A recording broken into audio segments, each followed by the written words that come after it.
look, for 2021, we have about a quarter of our business in that we had in the previous year, so it's looking good.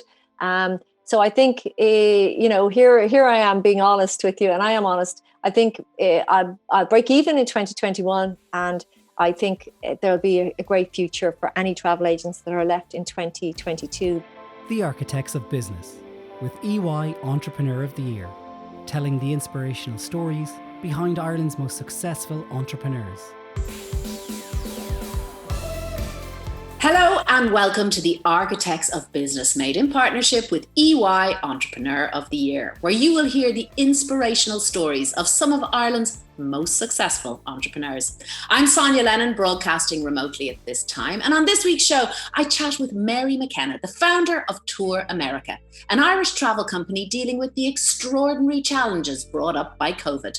She talks about the future of travel and the changes that she's made to her business to lead into a predicted travel boom in 2022. If you haven't already done so, click subscribe to get brand new shows directly into your feed. Mary McKenna of Tour America, thank you so much for joining us on Architects of Business today.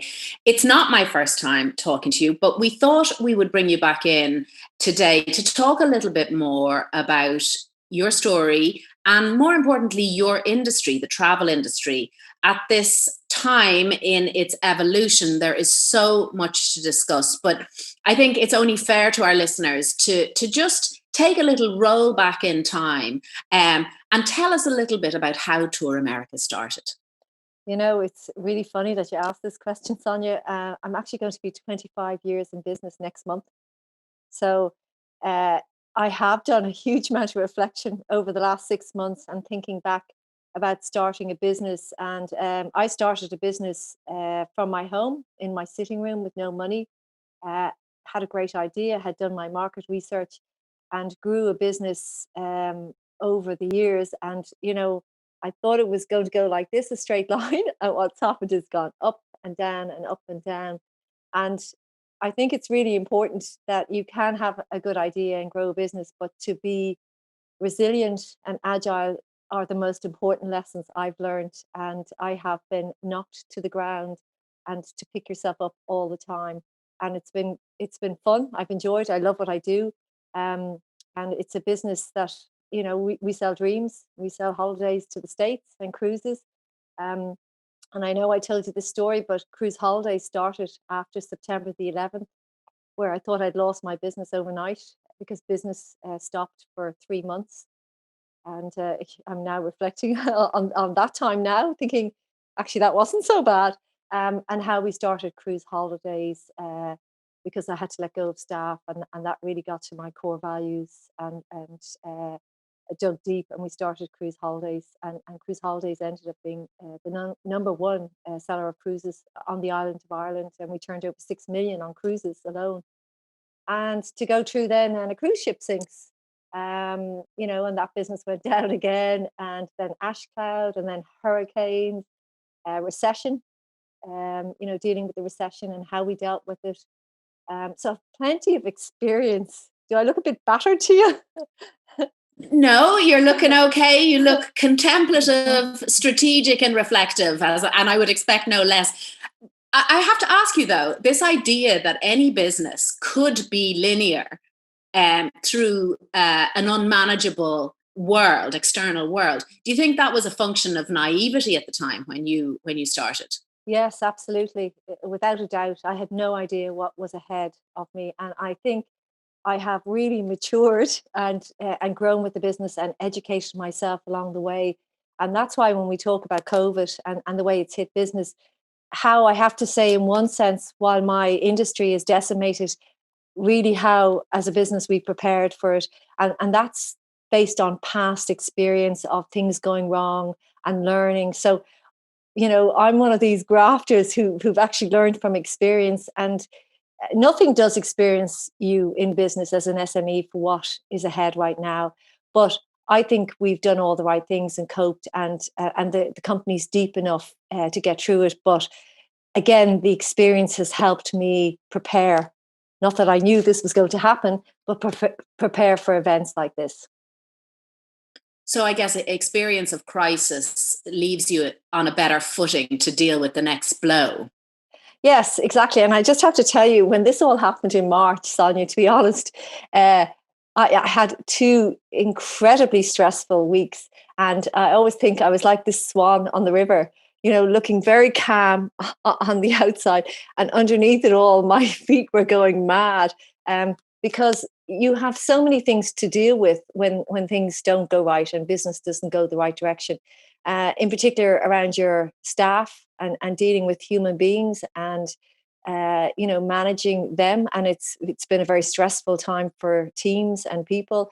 Then your stakeholders and making the right decisions. Even if I was to look back over the last 6 months, I could write a book on what we did, and we did make good decisions. I didn't know they were so good at the time, but they were good decisions. And it was all based around, to be quite honest with you, your gut is always do the right thing. Do the right thing for the customer, do the right thing for the staff. And that again has come out of experience. The two things I've learned, having, gone to IMD in Switzerland, someone who didn't go to college, learning about strategy and business models and profiling people, all great. But the two things that I've learned in business over 25 years is the importance of really culture, people and customers, really getting in their shoes and taking care of your customers, because I'm in a retail business. They're the two things that we focused on during this crisis as well. But it has been tough, I can tell you. I'm going to ask you in a moment about some of the right decisions that you made, to share them. But first, I'm struck, whenever I think about your story, I'm struck by the sort of foundational pieces that have driven your business forward. And at a remove, for me, they are the impact and influence of your dad, the impact and influence of sport, and your own ability to progress through continuous education, to give you that kind of value-led strategic view. And you say it yourself that you want to work on your business, not in it. How important is that sort of value system to you? And I can only imagine that it has driven some of those key decisions. Yeah, and it does start from when you're young. And, as I said to you, I lost my dad when I was quite young. Well, I think 25 was young. He was only 55. But his core values were around honesty, integrity, not conforming. And I think that's really important, conformity. There are times in life when you can ignore something or do the right thing. And I do the right thing. And sometimes I can pay the price for it because it's not going with the crowd or doing different things. But somewhere inside me, and from what my father gave, were those core values: always do the right thing, always be kind. um, you know and I think COVID has brought around a bit more of community, but he definitely gave me those core values. He was a good man. He was a hardworking man, a successful man. He was a great father who, loved us dearly. And I think, having a 12-year-old boy myself now, I'm saying you don't have to follow the crowd. You can just, do the right thing. You don't have to, if your friend jumps in the fire, you don't have to jump after him. What are your core values? What's important to him? They were my basic foundations. Look, Sonia, I'm like everybody. I'm a human being. I don't get things right all the time. I make mistakes, but fundamentally, I always try to do the right thing. And so what were those decisions? What can you look back on 20 years time and say, that was the right thing to do for my business, for my customers, for all the stakeholders? Yeah, so a lot of things that, when I think about the 18th of March, when I turned the key on the door on Abbey Street, we had 2 offices there, an office in Orlando and an office down in Cork. I think about standing in front of my staff a couple of days before saying, I don't really know what's happening, but I'll keep communicating, keep talking to you. This will end. You have to trust in me as your leader to try and get us out of this. And it's going to be a bit painful. But when we closed the doors on the 18th of March, I thought about other people in the journey, and in particular around customers and customers' frustration. So a lot of people weren't talking about refunds and what was due to customers. So we came out very clear with, a customer is 100% entitled to a full refund. Whether that throws you over the edge or not, that's the fact of the matter, and how we deal with customers. So when the 18th of March happened, to every other business in this country, if it was a pub, a coffee shop, they could stop, close, not pay salaries anymore. We didn't have that situation, because in the travel business, we had to continue to take care of existing customers who were traveling in 6 months' time or in a year's time. And then we had to give back all the money we took in that we previously had overheads. And it was how, if every travel agent stopped on the 18th of March and said, actually, we're going to be like every other industry and we're not going to work. Then you would have had huge problems with customers looking for refunds, which they kind of have with airlines. But we decided we'd manage it well. We'd put up messages on social media. Our office isn't open, and I did videos to customers, honest videos saying, I don't know what the story is here. We haven't got refunds in this, but we're working on your behalf. We're doing different things. But we're there for you. You can talk to us. You can talk to us on the phone. We don't want you coming into the office because of safety reasons. We're on social media. So doing all the right things. And the other thing then, I had to think about a business for the future. So the first lesson that you learn very quickly is take your overheads down. So, and you just don't go ahead and do that. You have to think of your stakeholders. So, for example, I rang every person that we deal with and said, where can we work? What way can you cut your fees down? And so, for example, my technology company, which is a huge expense, you need technology to keep going. They need to keep going as well. So we agreed a 50% reduction. Some success with landlords, some not. But I did speak to every single stakeholder. I spoke to the team. We had to put half our team on the COVID payment, which, it's not nice for staff because they don't like uncertainty. Everybody likes certainty in life. So it was, constantly doing the Zoom calls, constantly answering the questions that customers wanted to know honestly. So, for example, Virgin Atlantic were very slow in giving back refunds. And because we're a licensed and bonded travel company, like all travel companies, the 200 in Ireland, that means a customer's money is financially protected. But if you haven't got a refund in, it's bad enough giving back all the money that you have, but if you haven't got it in, you're at a double loss. So what we did is we gave out a voucher, a license and bonded voucher, and said, Sonia, here's your €1,000. That means it's protected. There's a guarantee it'll be paid within 6 months. And we want to give you the correspondence from Virgin Atlantic to show you that Tour America or Cruise Holidays are working on your behalf.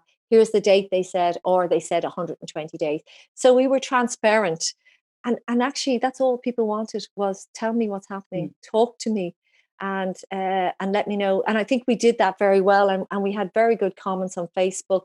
And now as a leader, right, I'm looking back saying, because the other thing I called on very early, and it wasn't really to do with, the seriousness of COVID. I thought in March that July and August might not give a customer 100% that they thought they would get. Something might not be 100%. So I spoke to the team and I said, well, I want you to contact every customer traveling in July and August. Now, this is against my own industry because they needed travel to happen. And I was saying, okay, and I did too. But I said, I don't think they're going to get 100%. And I said, I don't like doing this, but let's contact every single customer and move them to next year, offer them next year. And we did that months out. So I actually, as a business person, said, I'm actually writing off 2020, which is, it's going to be huge losses, but made that call early, did the figures on it, said, let's plan for 2021, maybe Christmas time. So looking back now, they were good decisions. In terms of that nonconformity piece, that's something that we don't teach kids in school. We teach them to learn by rote, to follow the crowd, even educationally, never mind their own external behaviours. And school wasn't a particularly comfortable place for you. So do you think there's a slight relationship in there between, how school was for you and your ability to non-conform? Yeah, I think, and I remember being at an Enterprise Ireland Day, and they had a speaker talk about kids and innovation and creativity. And they said, if you think of children up to the age of 3 and 4, they have so much innovation and creativity. And then between 4 and 8, it goes down to 30%. And then between 8 and 14, it goes down. And actually, it's only the 1%. When that's all about conformity, because we get them to conform in schools. And we don't, looking back, I obviously had a talent, but it wasn't there in school, but I did, and it's funny when I found what I loved, even, when I went to study and I got my pilot's license, even though I've never flown a plane, I still scored the best results, so it's the ability to find what is it that makes us tick, and conformity in terms of, if you look at entrepreneurs or the top entrepreneurs, none of them really do conform if you think about them. No, agreed. I remember seeing an experiment years ago to determine the characteristic of an entrepreneur, and they asked teams, some teams who weren't entrepreneurial and some who were, to find a way to get an egg, to jettison an egg off a second story of a building without breaking it. And the team who weren't entrepreneurs spent hours trying to manufacture these sort of padded hammocks for the eggs. The entrepreneurs just threw the eggs off the building. It's like, well, look, they're going to end up at the bottom. It doesn't matter if they break. And I think that's very much the kind of spirit which is, look, encapsulated by all the alumni of EY Entrepreneur of the Year. But let's have a look at what the reality is for your business. Yeah. If you go back to pre-COVID, give us a snapshot of the landscape of your business. So pre-COVID, very successful business, growing. We turned over 22 million, really good profits. We've had, I bought out my shareholder about 5 years ago, and I felt, I could really grow the business, and that's, it has grown profit-wise.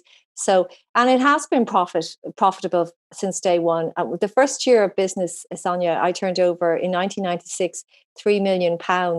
And I can tell you, my office was disgusting. Everything was awful in it, secondhand furniture. And we made £69,000 profit because I ran it. Okay, well, there are the overheads. This is what, very simple. This is the margin. These are the overheads. And so I was able to bring in the last 5 years a lot of different ideas about the customer net performing scores. How do we make ourselves different? What's our value proposition? How can we upskill our staff? How can I get them not to conform? Think outside the box. How do I get creative people really working around that? How do I find this? How do you do that? So you live it, you breathe it, that non-conformity is running through your veins. How do you encourage your team to think like that? Yes, so you ask, the questions are you ask the right questions. And first of all, there are some people in life, and you have to accept this, that there's different functions they like doing. They like going into the office every day at 9 o'clock and leaving 5 o'clock. That's it. There are some people, why am I here? Does anyone care? How can I do better? And, that you need to look at. So the signals are there. So for me, when I'm interviewing, I don't even need to look at a CV. Just show me a hunger and a passion and a desire to grow and learn. So the things I look for are people who want to develop themselves. That's the first thing I look at. So when I say, look, I'll pay for any course, those people who jump at them, I'm saying, God, yeah, they really want to develop themselves. And then it's my job as a leader to make sure I don't leave someone in the corner, that I'm spotting this, talent spotting. Now, I probably was okay at the beginning, but so, and it's also, the ability to deal with underperformers and say, you're actually not delivering this, I see you, what do you want? You want to be here, and holding people to account as well. So there is a culture. Again, McKinsey's did a great report years ago, and this is why the Leadership for Growth course happened with Enterprise Ireland, about the inability of Irish managers to deal with underperformers. And they presented to Enda Kenny at the time, and that is rampant in companies. So again, it was really looking at what every individual was bringing to the company. What can you do for the company? And look, I'm only a small business. I have 50 staff. But I was getting to the stage where I was enjoying that and growing that and developing myself. And, I studied NLP and emotional intelligence and worked with a business coach at the Alternative Board. So I'm held accountable because, again, I had to look at my own weaknesses, and I was getting away with murder and nobody was challenging me. So you have to be challenged as a leader, and I have to look at myself and say, what are my weaknesses and who's going to challenge me personally? So yeah, it's having a team. You need different types of personalities. You need different types of people. And that's what I recognized as well. You don't need all Mary McKennas in the company. We get nowhere. So that team of 50 people, a burgeoning business run in a lean and strategic way. Yeah. What does the business look like now? So it's going to have, for the first time in 25 years, 2020 accounts will show massive losses. And it's not something you like to see, but there's nothing I could do about that. But we're a good, deep business with cash flow. So I have to accept it, which I found very hard, Sonia. But there was nothing I could do on that. We have to do all the right things. So, and look at the future. So on March, I set up straight away Zoom holidays, Zoom travel, thought, what way is travel going to look in the future? And really work around that. I have some of my team working on our website. What way can we be different? Video, because we are niche and we are personal and we want to continue that. But I don't know if retail is going to be that way in the future. I'm not Expedia. I offer great prices, great service, but it's very personalized and it's touch points. So how can I do that online, face to face? And I think it can be done. So look, for 2021, we have about a quarter of our business in that we had in the previous year. So it's looking good. So I think, here I am being honest with you, and I am honest. I think I'll break even in 2021, and I think there'll be a great future for any travel agents that are left in 2022 because we are licensed and bonded. So an airline can go bust in the morning, where a travel agent is there. They give the right prices. You can get them on the phone, and your money is protected.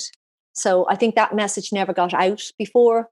And a lot of people thought, I'd book a hotel here, I book, where if you're spending $3,500 or $4,000, there might be value to now looking at that. So when you look forward then to that 2020 travel boom, 2022, is it going to be 2022? Sorry, 2022. When you look forward to that 2022 travel boom, in your mind's eye, has travel changed? Because I get the sense that it has. Perhaps it could be a return to the elitism of travel. Is it going to be for those at the top of the pile? What does it look like to you? No, I don't think it will be those at the top of the pile. So I think people will travel less, and and I'm all into climate change, to be quite honest as well. So I probably be one of those people who will travel less. I think what will happen is a lot of people will look at their main holiday, so they might not go away 2 or 3 times, which most Irish people were going away. So they look at one holiday, one trip, do it very well, and that's across the board. We sell holidays to everybody in Ireland, and most people want to take a holiday, and because the weather is not great in this country. So I think that will happen in the future. I think business travel will not happen in the way it did before. There is no need to have a company have an overhead of a corporate travel. So I think that will be affected, and it probably will go down to about 25%. So I think there'll be less flights from Ireland. I think that you already see a lot of the airlines have cut capacity. And Ireland, and Dublin in particular, Dublin Airport was a great hub. So all those passenger numbers that you heard going out of Dublin were coming via the UK or Europe. So Dublin was actually a hub and doing very well. And it's a great airport. So I think you see a lot of the transatlantic flights have already stopped. And so it could be more expensive to fly, or it could be cheaper again to go via the UK. So, you are a really loud voice of your industry. We're looking at 2022 being a sort of a rebirth of this industry in a slimmed down version, perhaps, and in a slower and more considered way. How has the Irish government responded to such a sizable sector? 3,500 employees in Ireland? Yeah, so like we're 1.4 billion of turnover in Ireland. So look, they've done some good things. The COVID payments have been good. I think the communication has been okay. But for our industry, if I compare it to other industries, we seem to be bottom of the barrel, and literally no communication. I went to the Dáil with 15 people last Wednesday to give in a petition with 6,300 names, mostly employees saying, I love my job, or customers saying, I always book with a travel agent. And some ministers came out to speak to us. And I said, look, it's about action. This industry needs grants, needs support. And you can't even compare it to the Vintners Association because they could close up. We had to continue working and give back all the money. So you think of a pub, imagine if it had to give back all the money that it gave out in pints. But we don't seem to have a voice. And, I don't know why. I think there's certain industries that do get a voice, or whether they're very good at lobbying. So I've written to every minister, Sonia. I got a reply back from Leo, somebody in his office, and it had nothing to do with the letter I wrote him. I wrote him a story, just my story, saying, I'm good for the Irish economy. I'm a profitable business. You've invested in me. I want to continue growing, but I'm speaking on behalf of my industry. They're not all like me, but help them. And so for some reason, we don't have a voice. And something I've learned, Sonia, the most important thing, I know it's weird to say this, but you're on your own. You need to make the good business decisions yourself. And I'm glad, a lot of the different things I've done over the years have been the right decisions, and I'm not dependent on anyone, because I wouldn't want to be dependent on anyone. I asked a bank, the company has never had loans. We don't need cash, but I thought maybe it'd be good to have a loan approved. And so I asked our bank, and they said, yeah, sure, no problem, personal guarantee. Now, you never do a personal guarantee. So I just thought to myself, I'm so glad I don't need it. And that's what I've learned.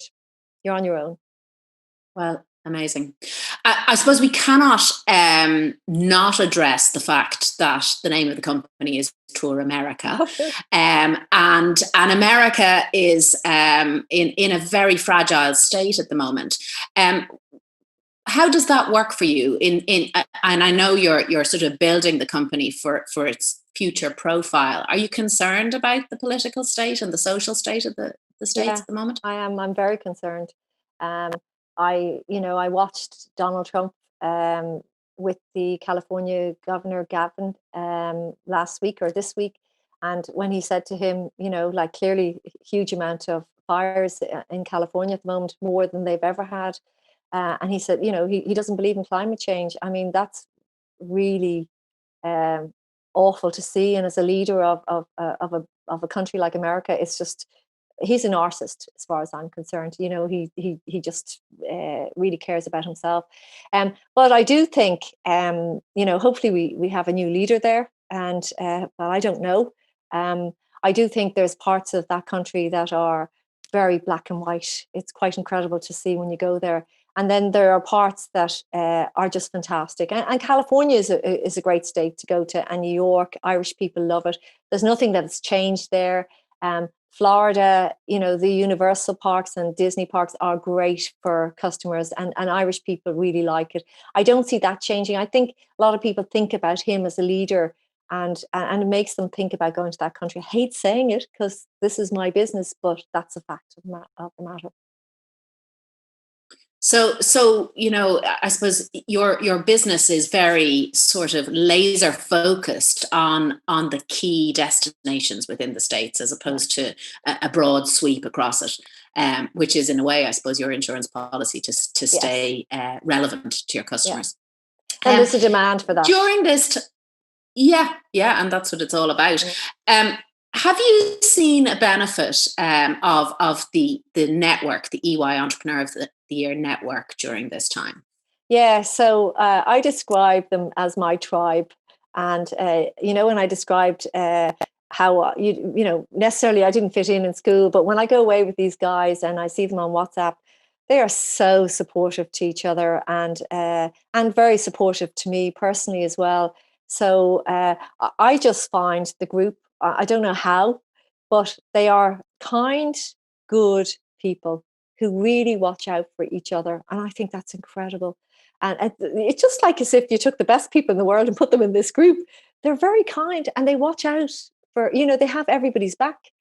So I think EY themselves are a great organization, and a lot of their webinars they've done have been fantastic. So yeah, I'm actually very proud to be part of it. I never thought I would be. It was something I tried for years. We won all awards, and the only award I wanted is to be recognized for the talent I thought I had, and to be in this group. And so I'm very honored, and I really enjoy the WhatsApp. I really love the support, and there's great support. And the support comes when you're down. They get behind you and really help, and that's what's lovely. And I think it's back to how we started this conversation in terms of fit, and when the fit is right. Not everybody could fit in that group by definition. There is a certain brilliance required. Mary, you are the embodiment of that brilliance. I love talking to you. I love hearing your strategic outlook. You are now tag you're it. You're the voice of your industry. Go forth and make it better. We look forward to hearing more from you. Thank you so much. Thanks for listening and watching Architects of Business, made in partnership with EY Entrepreneur of the Year. Thanks to the whole team here at Joe, and of course to our entrepreneur, Mary McKenna. If you haven't already done so, click subscribe and never miss a show.